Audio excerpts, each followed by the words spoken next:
Bismillahirrahmanirrahim. Assalamualaikum warahmatullahi wabarakatuh. Sebelumnya perkenalkan, saya Rizky Saputro dari Praktikum Fisika Listrik kelas A. Sehubungan dengan tugas besar yang diberikan oleh asisten pengampu, uh, di sini saya akan menjelaskan tugas saya mengenai hukum Faraday.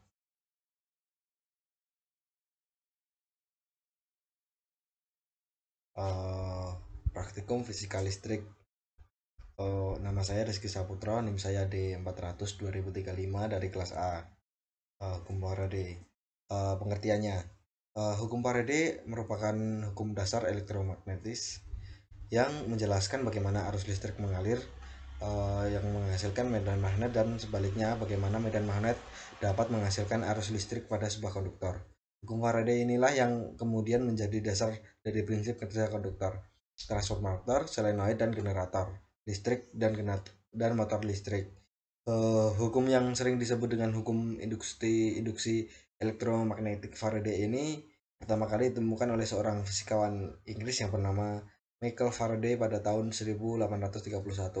Hukum Faraday menyatakan bahwa gaya gerak listrik pada rangkaian tertutup dipengaruhi oleh medan magnet yang sebanding dengan laju perubahan flux medan magnet yang melewati ataupun menembus kumparan GGL induksi dalam rangkaian akan selama dengan negatif dari turunan flux medan magnet terhadap waktu. Itu menurut pendapat Paul A. Tipper tahun 2021. Next, hukum Faraday dibedakan menjadi dua rumus. Yang pertama itu ada hukum Faraday 1 yang berbunyi massa dari zat yang diendapkan atau dibebaskan pada elektrod sebanding dengan muatan listrik yang melewati suatu zat elektrolit. Kemudian untuk hukum Faraday 2, jika sejumlah muatan listrik yang sama dilewatkan pada beberapa zat elektrolit yang berbeda, massa yang dibebaskan atau diendapkan sebanding dengan massa ekuivalennya ataupun E. Di sini ada rumus dari hukum Faraday 1. Nah, secara sistematis ditulis sebagai M sama dengan E Q per 96.500. M sendiri adalah massa zat yang diendapkan atau dihasilkan, yaitu berupa gram. Kemudian E sendiri adalah berat ekuvalen atau R atau valensi atau MR atau valensi. Kemudian untuk Q merupakan muatan listrik ataupun kolom. Jika ingin mudah diingat muatan listrik pada listrik statis, muatan listrik satu kolom ataupun C sama dengan muatan listrik yang ada jika arus sebesar 1 ampere mengalir selama 1 detik. Q sama dengan I kali T. I sendiri adalah arus listrik ampere, kemudian T waktu atau yang disebut second atau detik. Jadi dari kedua rumus di atas didapatkan hukum Faraday 1 berumus M sama dengan E kali I kali T per 96.500. Rumus hukum Faraday 2, M1 dibagi M2 sama dengan E1 bagi E2. M sendiri adalah massa zat atau gram, kemudian E berat ekivalen, AR valensi sama dengan MR valensi. Massa ekivalen sama dengan ARX ataupun MRX atau Ne tiap mol X. Ilustrasi reduksi ion Cu2 plus pada katode menghasilkan logam Cu2 plus 2E min yang menghasilkan Cu. Kemudian untuk implementasi dalam kehidupan sehari-hari adalah yang pertama itu ada generator. Nah, generator itu dibedakan menjadi dua, yaitu generator searah ataupun DC dan generator bolak-balik ataupun AC. Baik generator AC ataupun generator DC memuat kumparan di dalam medan magnet tetap. Generator AC sering disebut alternator arus listrik yang dihasilkan berupa arus bolak-balik. Ciri generator AC menggunakan cincin ganda. Generator RDC arus yang dihasilkan berupa searah dengan ciri menggunakan cincin belah atau komutator. Jadi generator AC dapat diubah menjadi DC dengan cara mengganti cincin ganda dengan sebuah komutator. Kemudian nomor 2 ada dinamo. Dinamo dibedakan menjadi dua, yaitu dinamo arus searah DC dan juga arus bolak-balik AC. Prinsip kerjanya sama dengan generator, yaitu memutar kumparan di dalam medan magnet atau memutar magnet di dalam kumparan. Bagian dinamo yang berputar disebut rotor dan yang tetap ataupun tidak bergerak disebut stator. Kemudian tiga, ada motor listrik.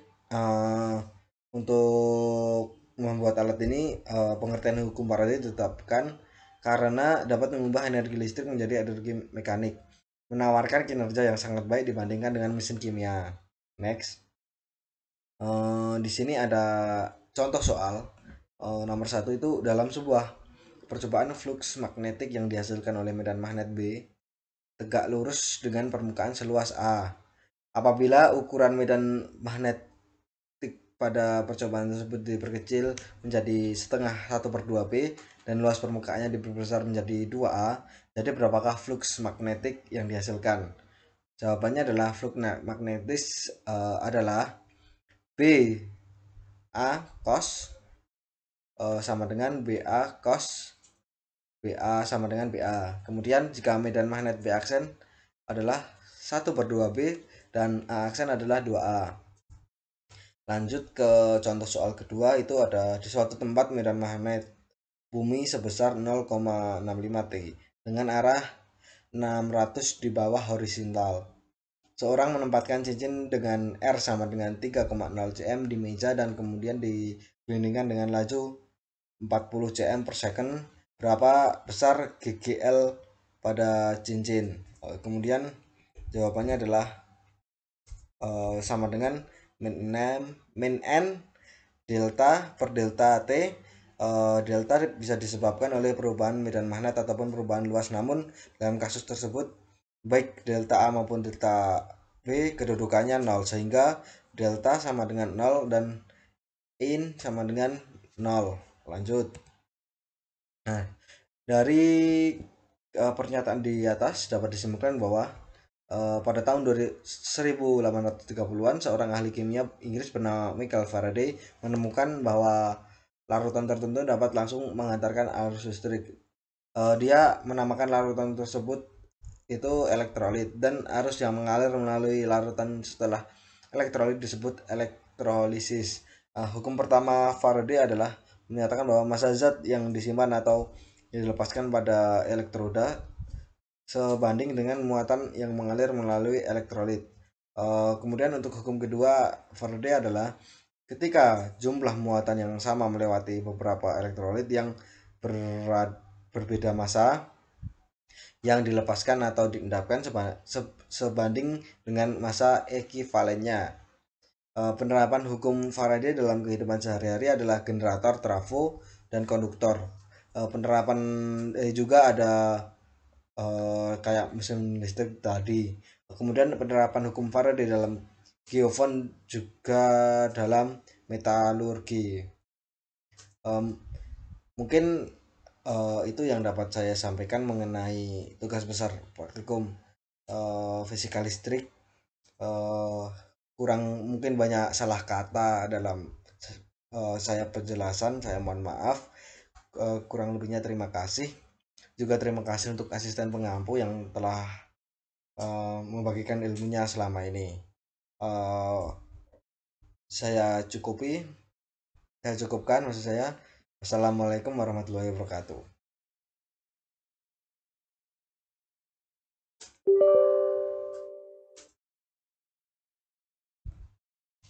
Mas, bukan yang punya